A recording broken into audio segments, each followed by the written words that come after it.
মানলেন হযরত ইব্রাহিম খলিলুল্লাহ, তাকে তারা সালাম দিল। ক্বালা সালামুন কওমুন মুনকারুন। হযরত ইব্রাহিম খলিলুল্লাহ ওদের সালামের জবাব দিলেন, কিন্তু লোকগুলো সব আনকা লোক, অচেনা অজানা লোক, নতুন মেহমান। ইব্রাহিম খলিলুল্লাহ আলাইহিস সালাতু ওয়াস সালাম ঘরে গেলেন বাড়িতে গেলেন, মেহমানদের বসতে দিয়ে বাড়িতে গেলেন। একটা বাছুর গরু জবাই করলেন। জবাই করে বললেন, বিবি তাড়াতাড়ি রান্না পাকাও, তাড়াতাড়ি এই গোশত পাকাও। ও আমার বিবি সারা, আমার বাড়িতে কিছু মেহমান এসেছে, ওদেরকে মেহমানদারি করাবো। জোরে বলে মেহমান এস বলে ছোট একটা গরু জয় করতেছে। ইব্রাহিম খলিলুল্লাহ তো গরিব লোক ছিল না, জানেন। শুধু ইসমাইলকে জবাইয়ের কোরবানির আগে স্বপ্ন দেখে 100 উট দিয়েছে প্রথম দিন। 100 উটের কত দাম বলেন দিন? উটকে কি বলে? মরুভূমির জাহাজ। হলো না, ফের স্বপ্নটা ফের 100 দিলেন। এই করে 300 উট কুরবানি দিলেন। তাতে যখন হচ্ছে না, তখন চিন্তা করলেন আল্লাহ এসব চাচ্ছে না, মনে হয় ইসমাইলকে কোরবানি দিতে হবে। তাই তো তিনি কোরবানি দিতে গেলেন। তাহলে যে লোকটা 300 কোরবানি করতেছে উট, একেবারে কি গরিব মানুষ নাকি? বলেন না। ধনী হতে পারবেন, অসুবিধা নেই। হালাল উপায়ে যত অর্থ অর্জন করবেন, তবে অর্থটা দিনের জন্য খরচ হতে হবে। নবীর প্রিয় সাহাবী একজন ইন্তেকাল করলেন। নবীর একজন প্রিয় সাহাবী ইন্তেকাল করলেন। তো ইন্তেকালের সময় তার নগদ অর্থ ছিল, নগদ অর্থ ছিল 50 লক্ষ কোটি দিনার, যা সম্পদ ছিল। সাহাবীদের ভিতরে কেউ কেউ খুব ধনী ছিলেন, কিন্তু ইসলামের জন্য তাদের ধন, তাদের দৌলত দিয়ে দিয়েছেন। যাই হোক, ইব্রাহিম খলিলুল্লাহ খানা পাকাতে বলে ওদের সঙ্গে এসে সাক্ষাৎ করলেন, কথা বলবেন। আর বললেন, আপনারা আমার বাড়ির মেহমান, একসাথে বসে আমরা খাবো। ভাইরা বাবজিরা মা বোনেরা, ওই মেহমান গুলো বললেন, না না না, নবী ইব্রাহিম খলিলুল্লাহ আলাইহিস সালাম, হুজুর আমরা আপনার বাড়িতে খেতে আসিনি, হুজুর আপনার বাড়িতে আমরা মেহমানদারি করার জন্য আসিনি, হুজুর আমরা মেহমানদারি করা মানুষ না, মানুষের বেশে আমরা আপনার দরবারে এসেছি। আমরা এই যুগের মানুষ নই, আমরা আদম সন্তান নই, আমরা হলাম আল্লাহ পাকের মালাইকা, আমরা হলাম আল্লাহর ফারিস্তা। জোরে বলেন, আরো জোরে বলেন। আমি তো মনে করলাম মানুষ, মানুষ মনে করে তো খাওয়ার আয়োজন করলাম, খাবে কেডা? তখন ফারিস্তারা বললেন, হে আল্লাহর খলিল ইব্রাহিম, না না না না না, আপনার বিবি সারা আপনার সাথে সংসার করলো, বহুদিনের সংসারে আল্লাহ আপনার সন্তান দিল না, সন্তান না হওয়ার কারণে আপনার বিবি মতবাদ দিয়ে আপনাকে হাজেরার সাথে বিবাহ দিল। হাজেরার সাথে আপনাকে বিবাহ দিয়ে হাজেরা যখন ইসমাইলকে প্রসব করলো, ইসমাইলকে জন্ম দিল, ইসমাইলের টানে আপনি যখন হাজেরার ঘরে বেশি যান, সারা তখন স্বাভাবিকভাবে আপনার প্রতি অসন্তুষ্ট, নিজে হাতে করে বেঁধেছে। এখন ইব্রাহিম খলিলুল্লাহ দুজন স্ত্রী, একজন সারা পরমা সুন্দরী, আর একজন হাজেরা। হাজেরার গর্ভে যখন ইসমাইল এলো, এখন ইসমাইলের টানে ইব্রাহিম খলিলুল্লাহ একটু ওই বাড়ি যায়। বুঝতে পারছেন না? ছেলেটা বুড়ো বয়সে মহব্বত হবে না, হবে না? কারণ মানে ছেলেপিলে হয়নি নাকি? সন্তানদেরকে মহব্বত করবেন, ভালোবাসবেন। জি, সবসময় বাবা বলে গ্রাভিটি রাখবেন না। সূরা লোকমানটা পড়বেন। আপনি আপনার অধীনস্থদের সাথে ব্যবহারটা কেমন করবেন, সন্তানদের প্রতি পিতার ব্যবহার, ছাত্রদের প্রতি শিক্ষকের ব্যবহার, কর্মকর্তারা কর্মীদের প্রতি কি ব্যবহার করবে, নেতা তার দলীয় লোকদের প্রতি কি ব্যবহার করবে, কোরআন তা শিক্ষা দিয়েছে, দেয়নি? সূরা লোকমানে এসেছে, ওয়াইদ ক্বালা লুকমানু লিইবনিহি ইয়া বুনাইয়া, হযরত লুকমান কলিজার টুকরা, নয়নের মণি, সোনার মানিক, আদরের দুলাল ছেলেরে ডেকে বললে, বাবা তুমি আমার নয়নের মণি, কলিজার টুকরা, ও আমার সোনার মানিক, বুকের ভিতরে আয় রে বাবা। মোহাব্বত করে কোলের ভিতরে টেনে বললেন, বাবা তোরে একটা নসিহত করি বাবা, লা তুশরিক বিল্লাহ, কখনো আল্লাহর সাথে যেন শিরিক করবি না। মনে রাখ বাবা, ইন্না শিরকা লাযুলমুন আযীম, পাপ করলে মাফ হয়, খুন খারাপি, চুরি ডাকাতি, মদ জুয়া, জেনা ব্যভিচারী সব মাফ তওবার দ্বারা, কিন্তু শিরক এটা মাফ হয় না। হয় কি? শিরক করলে পুরো ঈমান শেষ হয়ে যায়। বললেন, বাবা তোকে আমি উপদেশ দিতেছি, সোনার মানিক, ওয়াসাইনাল ইনসানা বিওয়ালাদাইহি ইহসানা বিওয়ালাদাইহি হুসনা, আব্বা মায়ের সাথে ভালো ব্যবহার করবি। আল্লাহ তার এই দুটো কথা এত পছন্দ করেছেন, কোরআনের ভিতরে লুকমানের এই কথাগুলো কোট করে দিয়েছেন, চিরন্তন করে দিয়েছেন। মহব্বত করে বলে, সন্তানদের প্রতি মহব্বত রাখতে হবে, ভালোবাসা রাখতে হবে। কিছু কিছু বাপ আছে ভাই, সন্তানের প্রতি কোনো দয়া দরদ মায়া নেই। আমার ভাইরা, বাপজিরা, মা বোনেরা, অঙ্গ বলবনা, হযরত ইব্রাহিম খলিলুল্লাহ আলাইহিস সালাতু ওয়াস সালাম ইসমাঈল আলাইহিস সালাতু ওয়াস সালামকে অত্যন্ত মহব্বত করেন। আর ইসমাঈল শুধু সন্তান নয়, উনি হবেন ভবিষ্যৎ নবী।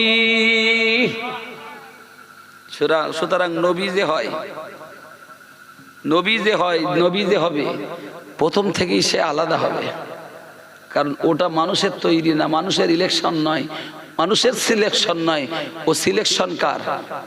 যদি বলেন না, যারা নবী হয়েছেন পৃথিবীতে প্রথম থেকেই তাদের চরিত্র, তাদের কালচার, তাদের ক্যারেক্টার সব আল্লাহ কন্ট্রোল করেছেন। সুবহানাল্লাহ বলেন। পৃথিবীতে কোন নবীর কবিরা গুনাহ নেই, পৃথিবীতে কোন নবীর কোন কবিরা গুনাহ নেই। কবিরা গুনাহ কি? আল ইশরাকু বিল্লাহ, আল্লাহর সাথে শিরক করা, উকুকুল ওয়ালিদাইন, মাতা পিতার নাফরমানি করা, ওয়াকাতলুন নাফস আল্লাতী হারামাল্লাহু ইল্লা বিল হক, অন্যায়ভাবে কাউকে হত্যা করা, জি ওয়াল ইয়ামিনিল গামুস, মিথ্যা শপথ করা, এই রকম কোন কবিরা গুনাহ, মদ খাওয়া, জুয়া খেলা, জি এতিমের মাল আত্মসাৎ করা, ব্যভিচার করা, জি যত রকমের কবিরা গুনাহ কোন নবীর দ্বারা হয়েছে? বলেন না, কোন কবিরা গুনাহ নেই। সগীরা যে গুনাহ আছে, যার জীবনে যতটুকু আল্লাহ সবগুলো মাফ করে বেগুনাহ মাসুম বানিয়ে দিয়েছে। এই জন্য আমাদের আকীদা হলো সমস্ত নবীরা নিষ্পাপ, সমস্ত নবীরা, কোন নবী গুনাহগার এটা বললে আপনার ঈমান থাকবে না। কিন্তু আমাদের আকীদার বাইরে যারা আছে, ভ্রান্ত আকীদার দল, আকীদার লোকগুলো বলে নবীদেরও পাপ আছে, ভুল আছে, ওরা নবীদের ভুল ধরে। মুসা নবী একদিন আদম নবীকে জিজ্ঞেস করলেন, বললেন, বাবা আপনি তো আবুল বাশার, আবুল আম্বিয়া, নবীদেরও বাপ, একটু বলেন দিন, আল্লাহ মানা করেছিলেন ওই গাছের কাছে যেতে, লা তাকরাবা হাদিস সাজারা, তা আপনিও গেলেন, মাও গেল, কেন গেল? গেলেন কেন? যদি নাই যেতেন তাহলে আর এই দুনিয়ায় এসে লাটা ধামটা খাইতে হয়? কল্পনা বলো, নবী আদমের সঙ্গে মুসা নবীর সাক্ষাৎ, কথোপকথন, এটা হাদিসে এসছে।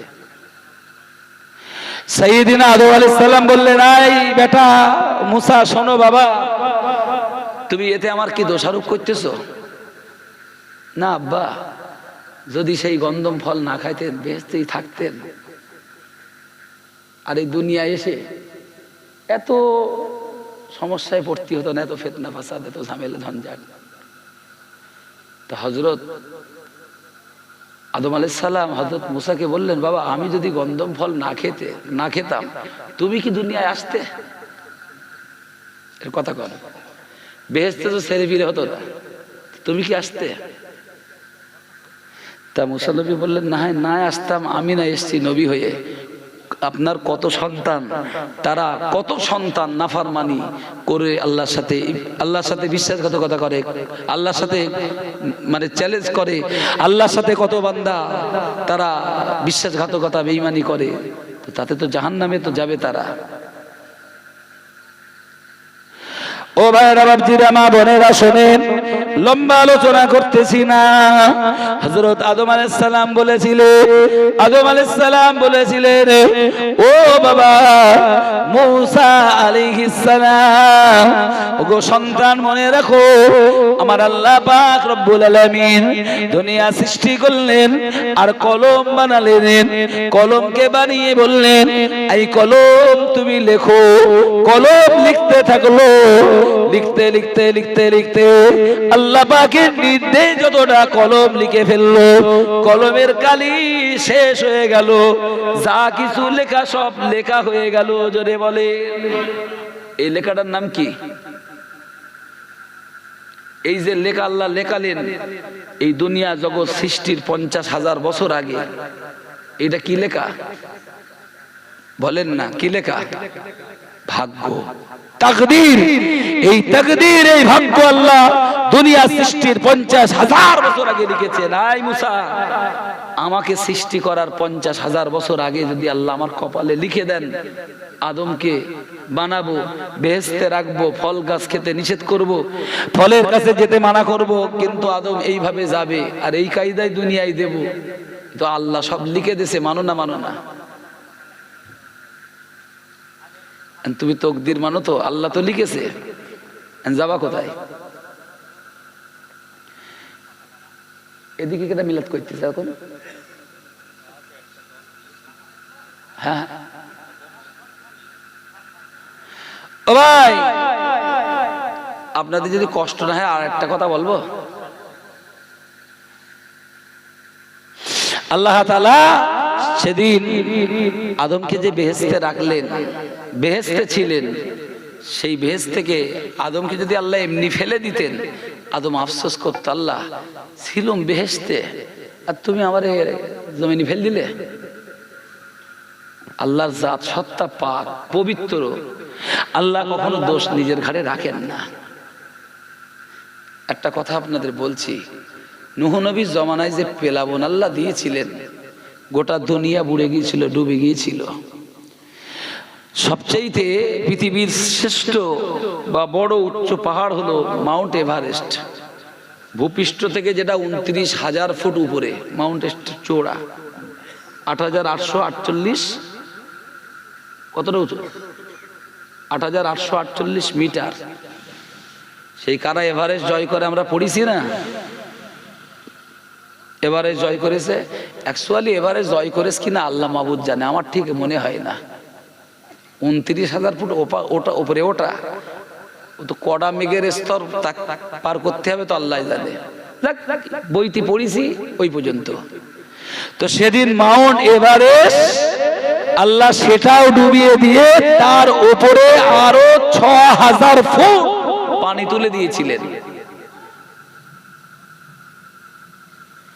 ভূপৃষ্ঠ থেকে জমিন, ভূগর্ভ যতটা গভীর, আটলান্টিক মহাসাগরের একটা জায়গা আছে মারিয়াম স্ট্রিট, যে জায়গাটা সবচেয়ে গভীর এই পৃথিবী থেকে, সেই জায়গাটা প্রায় 37,000 ফুট গভীরতা।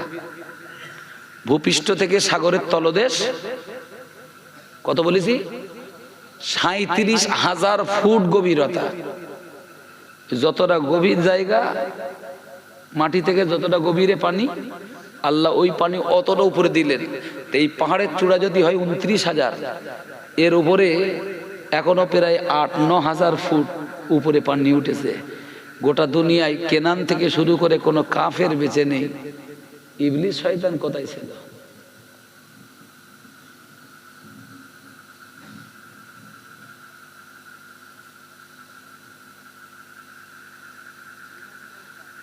হ্যাঁ, আচ্ছা, নূহ নবীর নৌকা বানালেন, জাহাজ বানালেন, সেই জাহাজে নূহ নবীর ছেলে কেনান উঠতে পারলো না, ইবলিস কি করে উঠলো?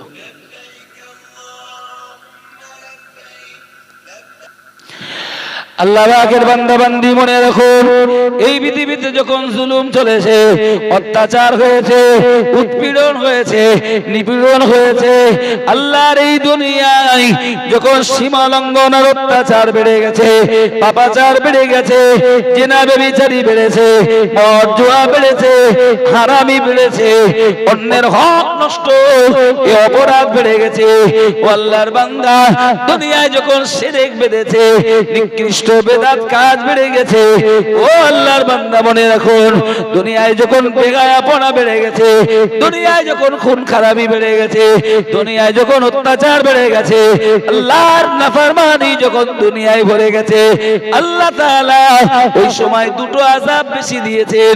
একটা আযাব হলো দুনিয়ার মানুষ যারা, তাদেরকে আল্লাহ আসমানি গজব দিয়ে ধ্বংস করে দিয়েছেন। কখনো আল্লাহ ঝড় দিয়েছেন, কখনো আল্লাহ প্লাবন দিয়েছেন, কখনো আল্লাহ তাআলা তাদের উপরে পাথর বর্ষণ করেছেন। ও মুসলমান ভাইরা বাপজিরা, এটা হলো আসমানি গজব। আর একটা গজব আল্লাহ জমিনে দিয়েছেন, ওই গজবটার নাম হলো জমিনে আল্লাহ ফসল ফলানো বন্ধ করে দিয়েছেন, জমিনে চাষ বন্ধ হয়ে গেছে, জমিন ফসল ফলে না, জমিনে ফসল ফলে না, ফসল না ফলার কারণে বাড়িতে আর শস্য ওঠে না, খাওয়ার আর হয় না। আল্লাহ তাআলা নাফরমান জাতিকে না খাইয়ে মেরেছেন। এখন দুনিয়ায় পাপ বেড়েছে না বাড়িনি? একটু কথা বলে, কথা বলতে হবে বাপ। সাংঘাতিক পাপ বেড়ে গেছে। সাদা জামায় দাগ লাগে বেশি, তার মানে যে দাগ আমাদের গায়ে নেই তা না। বিশেষ করে এই মোবাইল, এইটা ওঠার পর সমাজ নষ্ট হয়ে গেছে, ঠিক না ভুল? সম্মানিত ভাইরা, নিবেদন করে বলছি, এই এত পাপ হওয়ার পরেও আজও আল্লাহ আমাদের খাওয়া বন্ধ করেননি, আর আসমানের কোনো বড় গজব দিয়ে আল্লাহ ধ্বংস করেনি। এটা কার দয়া? জোরে বলেন। কিন্তু এইভাবে চলতে থাকলে আল্লাহর গজব আসবে। রাসূলুল্লাহ দোয়া করেন, আল্লাহ আমি তোমার রহমাতুল্লিল আলামিন বলছি, আল্লাহ আমার উম্মত নাফরমানি করবে, আল্লাহ আমার উম্মত পাপাচার, অন্যায়, অত্যাচার, গুনার কাজ করবে, করে ফেলবে। ও মালিক, ওগো আমার রব, ওগো রব্বুল আলামিন, কওমে নূহের উম্মত, নূহ নবীর কওমের মতো আমার উম্মতকে ডুবিয়ে ধ্বংস করে দিও না। আল্লাহ বললেন, হাবিব কথা দিলাম আপনার উম্মতকে আমি নূহ নবীর মতো, নূহ নবীর জমানার যে পেলাবো, তার অত্যাচারী নাফরমান উম্মতদের উপর যেটা দিয়েছি ওই রকম গজব আমি দেব না। জোরে বলে। পৃথিবীর এতটুকু ভূখণ্ড বাকি ছিল না। আর হুজুর দোয়া করলেন, আল্লাহ আমার উম্মত যেন দুর্ভিক্ষের কবলে, খাওয়ার কষ্টে, না খেয়ে খেয়ে, শুকিয়ে শুকিয়ে কষ্ট করে যেন মরে না যায়। আল্লাহ বললেন, হাবিব এই দোয়া মঞ্জুর করে নিলাম, আপনার উম্মতকে আমি আল্লাহ না খাইয়ে মারবো না, খাওয়া তাদের হবে। এই জন্য আমরা খাচ্ছি, খাওয়ার সব ব্যবস্থা আছে, আরো নষ্টও করতেছি। সম্মানিত ভাইরা, নূহ নবীর জমানায় যে পেলাবন এলো, যে কঠিন আযাব এলো, নূহ নবী বলেছিলেন, আল্লাহ আপনাদের খিদে লেগেছে, বলেন থাকবে না এই পর্যন্ত, 12টা বেজে গেছে, বলো। হ্যাঁ হ্যাঁ, এই মুরিস তকবীর দেন, দিন নারাই তকবীর। না, আওয়াজ কোয়াটা ভালো নেই, সবাই মিলে দেন দেখি। আমি যদি ভালো মনে হয় 10 মিনিট বাড়বে, নইলে এক্ষুনি দোয়া, কারণ আমার পেছন দিক তাকাতে হবে না। একটু জোরে আওয়াজ দেন, নারাই তাকবীর। হয়েছে পিছনের ভাইয়েরা, নারাই তাকবীর। নূহ নবী 950 বছর জাতিকে হেদায়েতের দাওয়াত দিলেন। এই যে প্রতি রাতে ওয়াজ হচ্ছে, ওয়াজ, এই ভাইয়েরা এনারাই আমাদের ওয়াজগুলো সারা দেশে ছড়াচ্ছে। অনেক লোক কম্বলের মধ্যেও একটু শুনতেছে। তবে এই ভাইদের কাছে আমার একটা করুণ দাবি, ছাড়বেন তা পুরো ছাড়বেন। আর খুব খারাপ খারাপ যে বিজ্ঞাপনগুলো ওতে আছে ওইগুলো আল্লাহর রাস্তায় দেবেন না। ওয়াজের মধ্যে আমি মোবাইলে সব বুঝি নে ভাই, তো মাঝে মাঝে ওয়াজ একটা দেখ শুনি, তো এমন এমন বিজ্ঞাপন হয়। রজব আলী সাহেবের ওয়াজ হচ্ছে, রজব আলী সাহেব পর্দার জন্য মানে টান দিয়ে কোরআনের আয়াত দিয়ে ঘাম ঝরিয়ে ওয়াজ করতেছে, আর সেই ওয়াজের আয়াতের মধ্যেই একটা মেয়ে এসে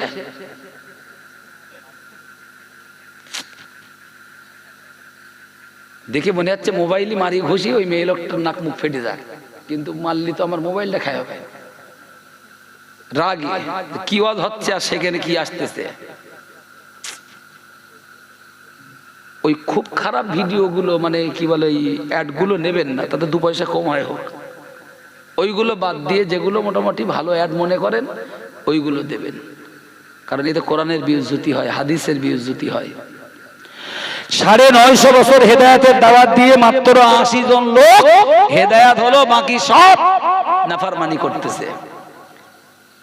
হযরত নূহ নবী আল্লাহকে বলছেন, আল্লাহ এতদিন চেষ্টা করে 80টা লোক হেদায়াত, বাকি সব তো নাফরমানি করতেছে, আমারে মারধর গাল মন্দ কত কিছু করতেছে, আল্লাহ আমি আর সইতে পারছি না। নূহ নবী সম্পর্কে কিতাব এসেছে, ইন্নাহু সবরা সবরান জিদ্দান, কঠিন ধৈর্য ধরেছেন, সবর করেছেন। আল্লাহ বললেন যদি সবর করতে আর না পারো তাহলে একটা জাহাজ বানাও, জাহাজ, ওই জাহাজটা তৈরি করো, ইমানদারদেরকে ওই জাহাজে আমি আল্লাহ বাঁচাবো, আর বাকি দুনিয়া গোটা পৃথিবী যা আছে সব আমি ধ্বংস করে দেবো, কেউ বেঁচে থাকবে না।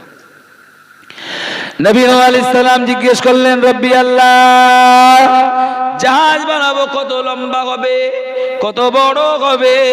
আমার আল্লাহ বললেন, এই নবী নূহ, জাহাজটা হবে 300 গজ চওড়া, 300 গজ লম্বা, 300 গজ লম্বা জাহাজ হবে।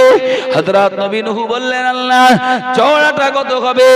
আল্লাহ পাক বললেন 80 গজ চওড়া। আর উচ্চতা কত হবে? 50 গজ উচ্চতা, মানে 100 হাত উপরে হবে। 100 হাত মানে কি জাহাজটা ছোট বলেন না? 80 গজ চওড়া, 160 হাত, আর 300 গজ লম্বা, বিরাট জাহাজ তৈরি হলো। আল্লাহ বলে দিলেন, জিবরাইল তুমি এইভাবে এইভাবে বলে দাও নূহ নবী জাহাজ যেন এইভাবে এইভাবে বানায়। তো বর্ণনা এসছে, শর্টে বলছি, জাহাজটা ছিল 3 তলা। কতলা? আল্লাহ বলে দিলেন এই জাহাজটা তৈরি হবে শাল কাঠ দিয়ে। তখন পৃথিবীতে শাল কাঠ নেই। নবী নূহ শাল কাঠ সন্ধানে গেলেন, ঘুরলেন, পেলেন না। জিবরাইল আমিন এসে শাল কাঠ বুনে দিলেন, সব ঘটনা আছে। সেই শাল কাঠ তৈরি হলো, গাছ হলো, যাই হোক সে শাল কাঠ দিয়ে জাহাজ বানানো হলো। আল্লাহ পাক বললেন, নূহ যখন পেলাবন আসবে, হাত্তা ইদা জাউহা অফারাত তান্নুর, যখন চুলোর ভিতর থেকে পানি উঠবে তখন মনে করবে কি পেলাবন শুরু।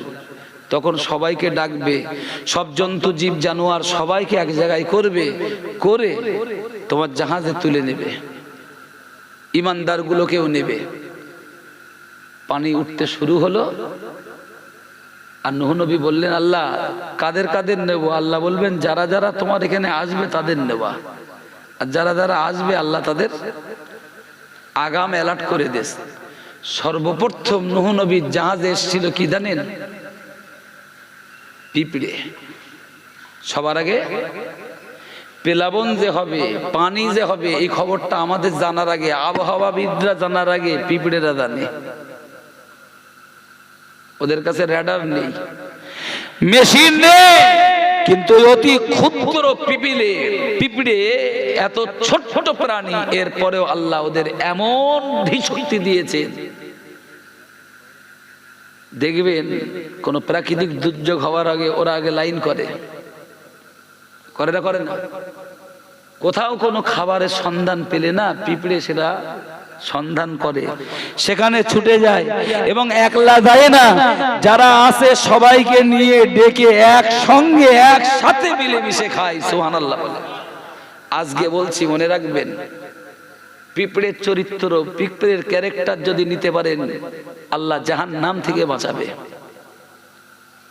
কিন্তু আমাদের চরিত্র হয়ে গেছে শালা ক্যাকড়ার চরিত্র। কি হয়েছে? ক্যাকড়ার দুটোই দেখেছেন, যদি খ্যাস করে ধরে না, ছাড়ানো মুশকিল আছে। ক্যাকড়ার দেখবেন কেউ যদি একটু আগে বাড়ে অমনি ধরবে। এই জাতি যতদিন ক্যাকড়ার চরিত্র নেবে, এ জাতির উন্নতি নেই, এ জাতির ধ্বংস হবেই হবে। আর পিঁপড়ে দেখবেন কোথাও একটু খাবার দেবেন, ওর গোষ্ঠী, ওর ফ্যামিলি, ওর মানে কি বলবো, শালা সুমন্দি যত যা ওরা আছে সবাইকে ডেকে একসাথে খাবে। সুবহানাল্লাহ বলে।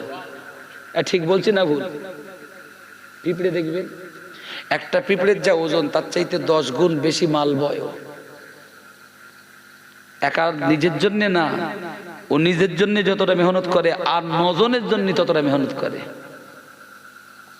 কোরআন শরীফে একটা সূরা এসেছে, সূরা নামাল, নামালটা পড়বেন।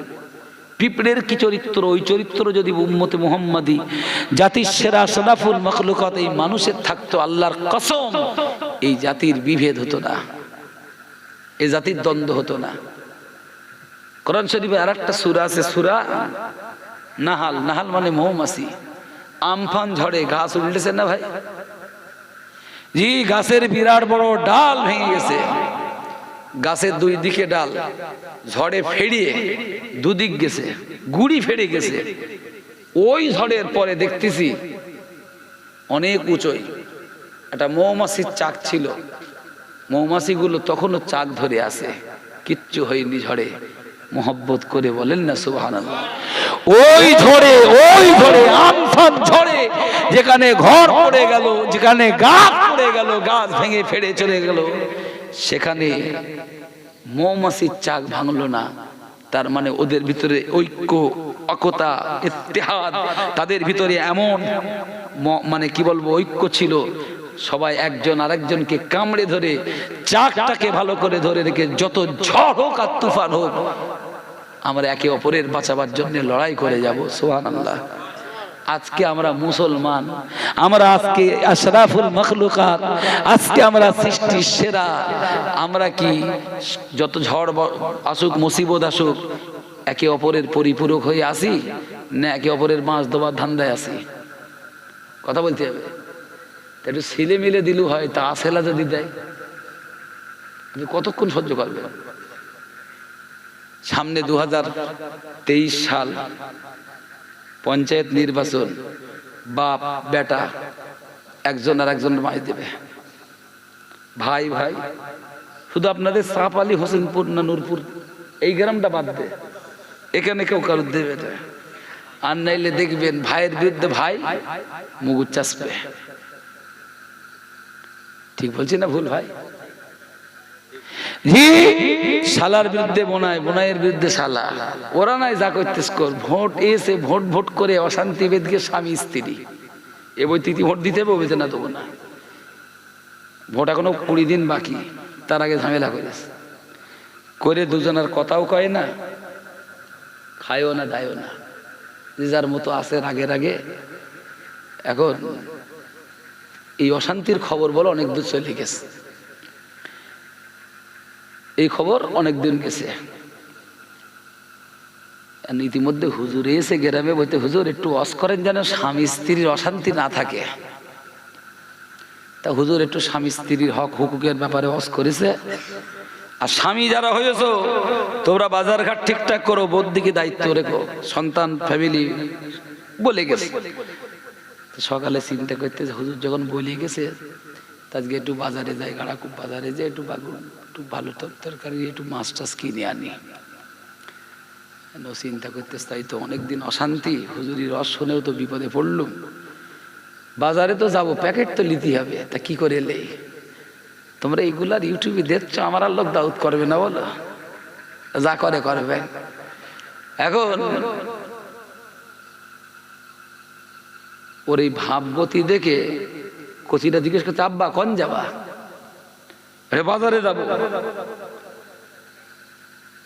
বউটা দেখতে বাজারে যখন যাবে প্যাকেট তো চাচ্ছে না, প্যাকেট একটা লেই বেড়ার গায়ে বাঁধিয়ে দেয়।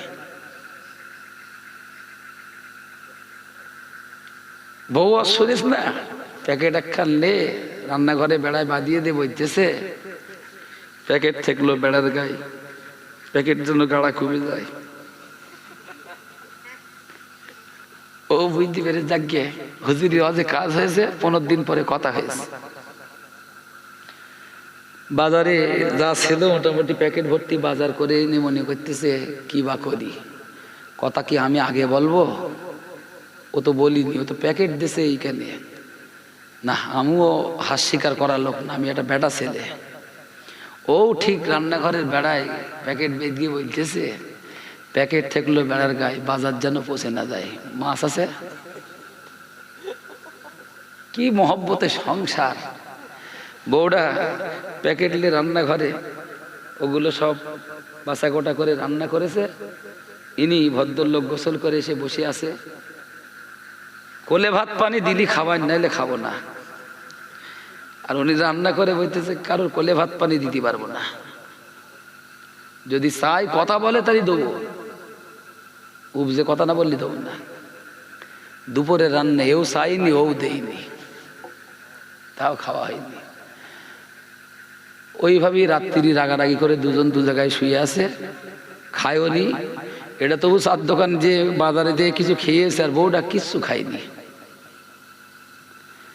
রাত হয়েছে, কেউ একজন খবর দিয়েছে ওদের সংসারে এই অশান্তি হচ্ছে, কি করলি হয়? হুজুর এসে তো কোনো শান্তি আনতে পারিনি, কি করলি শান্তি হয়? তো ওর মধ্যে একজন বলেছে রান্নাঘরে যে খাবার আছে না, চল যাই, চোর সেজে গিয়ে খাবার আমরা খাবো, একটু নড়াচড়া হবে হাঁড়ি কুড়ি, ওরা বুঝতে পারবে চোর এসে। এরা প্ল্যান করে গেছে যে হাঁড়িতে যেটা ছিল ওইগুলো খেয়েছে, খাওয়ার পরে একটু হাঁড়ি ঠুকে ওরা চলে গে ঠোকা দিয়েছে ভালো করে। বউটা বুঝতে পেরেছে রাত্রি যে চোর এসছে, এবার আমি চোর তাড়াবো কি করে? আর উনি তো ঘুমাচ্ছে। তখন আস্তে আস্তে বলছে দেখো যা হওয়ার হয়ে গেছে, ইসমাইল হুজুরি অজে তো কোনো কাজ হয়নি, তো চোর তো এসে, তো তুমি একটু ওটো থাকাও, খেয়ে তো যাবে, হাঁড়ি ঘুড়ি গুলো যদি লে যায় কি হবে? আর এ তখন জেগে ঘুমকে বলতেছেন না, হাত ধরলে উঠবো না, হ্যাঁ হাত ধরলে উঠবো না। ও হাত ধরে উঠিনি বলে পাত দিকে এসে বলছে দেখো তোমার না পায়ে ধরেছি। কালকে হুজুরি ওয়াজ মনে নেই, যে ঘরে স্বামী স্ত্রী অশান্তি থাকে সেখানে ফেরেশতা আসে না, রহমত হয় না, শয়তান এসে দাগা দেয়। ওঠো শিগগিরই, পায়ে ধরেছি। ও দেখতেছে পায়ে ধরে, তাও কি এক্ষুনি উঠবো না। শোনো, যদি ওটো ভালো, নাইলে এমন জায়গায় ধরবানি এবার বিদিয়ার বাঘ। এদিকে কৃষি কি করবেন তার ঠিক নেই। এবার উঠে লাভ মেরে পড়েছে, চোর তখন ওদিক দিয়ে পালিয়েছে। প্রতিবেশী যা একটু দেখে আওয়াজ পেয়েছে, সকালে জিজ্ঞেস করতেছে এক বুড়ি মা, হারা বৌমা তোদের সেই অশুনে অশান্তি মিটেছে? হুজুর এসে বলে গেল এত করে। বলতো না হুজুরি লজে হয়নি। কি করে? তা বলতেছে চোর এল বলে মিটেছে। মানে বিপদ না আসলে আমরা সোজা হব না, এইটা আমি বোঝাতে চাচ্ছি। যতক্ষণ খোদার গজব না আসে ততক্ষণ আমরা সাইজ হব না। বলেন বুকে হাত দিয়ে, যখন করোনা হচ্ছিল, মসজিদে যাওয়ার জন্য প্রতিযোগিতা শুরু হয়েছে, তখন আমরা বলেছি এই সময় সরকারের আইন আর এই পরিস্থিতি, তোমরা একটু বাড়ি পড়ো। তখন ইমামের বিরুদ্ধে সংগ্রাম, ইমাম হটাও, মসজিদে নামাজ পড়ো, পড়তে দেবে না। ও শোনা, এখন তো ইমাম ডেকে ডেকে পাগল হয়ে যাচ্ছে, মুয়াজ্জিন 5 বার দিকে আহ্বান করে যাচ্ছে, কই আমরা তো মসজিদে যাচ্ছি না। কথা বলেন। নূহ নবীর ওই জাহাজের ওই অজৈবন্ত থাক, ও শেষ করতে গেলে আজকের খাওয়া হবে না। প্রিয় ভাইরা, আমরা বিপদ না আসলে সোজা হচ্ছে না। আল্লাহর কাছে দোয়া চাই, আল্লাহ বিপদ আসার আগে ইনতু আযিবহুম ফাইন্নাহুম ইবাদুক, আল্লাহ যদি তুমি আযাব দাও, শাস্তি দাও, আমরা তো তোমার বান্দা, আমাদেরকে তুমি কেন শাস্তি দেবে? ওয়াইন তাগফির লাহুম ফাইন্নাকা আনতাল গফুরুর রহিম, যদি তুমি আমাদেরকে ক্ষমা করে দাও, মাফ করে দাও, আল্লাহ যদি তুমি আমাদেরকে মাফ করে দাও, তুমি তো গফুরুর রহিম। বলুন সুবহানাল্লাহ। আল্লাহ দয়াময় না? তাম জিন্দেগির গোনা আল্লাহ মাফ করে দিতে পারে। এই জন্য জাহিরি গোনা, বাতিনি গোনা, শিরকি গোনা, বেদাতি গোনা, নাফরমানি গোনা, কারোর গোনা দুনিয়ায় প্রকাশ হয়েছে, মনে রাখবেন দুনিয়ায় বেইজ্জতি হয়েছে, সে যদি ফিরে আসে পরকালে আর বেইজ্জতি হবে না। আর যে দুনিয়ায় বেইজ্জতি হয়নি মনে মনে করতেছে ও আমি একজন হয়ে গেছি, যা করতেছি কেউ কিছু বলতেছে না, তো মনে রাখো পরকাল আছে। শাররুন নাদামাতি ইয়াউমাল কিয়ামা, কিয়ামতের দিনের বেইজ্জতির মতো বড় বেইজ্জতি আর নেই। অতএব চাপালি, হোসেনপুর, নূরপুর, আশপাশের সকল ভাই বাবাজি, মা বোন, আল্লাহর রাস্তে গজব আসার আগে, আযাব আসার আগে, মরার আগে, জাহান্নামে যাওয়ার আগে তওবা করি, ফিরে আসি, নিজের জীবনটাকে তৈরি করি। কারণ কবরে, আমার কবরে আপনি যাবেন না, আপনার কবরে আমি না। যে হুজুরির সবচাইতে বেশি মহব্বত করেন, রজব আলী সাহেব হুজুরি খুব মহব্বত করেন না আপনারা? একটু আগে ওয়াজ করে গেলেন। আচ্ছা হুজুর কি কবরে যাবে? ইসমাইল যাবে? কেউ যাবে? যার কবরে তাকেই যেতে হবে। সেই কবরবাসীর জন্য সবরে সানির মজলিস করা হয়েছে। ওই কবরে আমিও যাব, আপনিও যাব। একবার চোখটা বন্ধ করে বালিশে মাথা দিয়ে চিন্তা করেন, এক্ষুনি যদি মরণ হয় মাইকে হেঁকে দেবে জোহর বাদ, তা কাল জোহর পর্যন্ত ডাঙায় থাকবো। জোহরের পরে জানাজা পড়ে সবাই গর্তের মধ্যে কবরে দেবে, দিয়ে তো সবাই চলে আসবে, থাকবে? সন্তানও ফিরে আসবে, সম্পদও ফিরে আসবে। ইয়ারজিউ ইলা ইসনাইন, একটা জিনিস যাবে, সেটা হলো আমল, নামাজ, রোজা, যাকাত, দান, সাদকা, ইবাদত বান্দিগি। তো সেই ইবাদত বান্দিগি আমাদের কতটা আছে? আল্লাহ আমাদের তৌফিক দিক। বলেন আল্লাহুম্মা আমিন। জোরসে বলেন আল্লাহুম্মা আমিন। এটা তাকবীর দেন, নারায়ে তাকবীর, নারায়ে তাকবীর, নারায়ে তাকবীর। আমি গুনাহগার, সবার চাইতে আমি বেশি গুনাহগার, আপনাদের পায়ের ধুলির সমান আমি একটু আল্লাহর কাছে ক্ষমা চাচ্ছি। আমার সাথে আপনারাও একটু সুর মেলাতে পারেন। বিসমিল্লাহির রহমানির রহিম। আস্তাগফিরুল্লাহ রব্বি মিন কুল্লি যামবি ওয়া আতুবু ইলাইহি লা হাওলা ওয়ালা কুওয়াতা ইল্লা বিল্লাহিল আলিয়্যিল আযীম। আশহাদু আল্লা ইলাহা ইল্লাল্লাহ ওয়াহদাহু লা শারীকা লা ওয়া আশহাদু আন্না মুহাম্মাদান আবদুহু ওয়া রাসূলুহু লা ইলাহা ইল্লাল্লাহু মুহাম্মাদুর রাসূলুল্লাহ। সূরা ফাতিহা 3 বার, সূরা ইখলাস 5 বার, কয়েকবার দুরূদ শরীফ পড়েন, দোয়া হবে।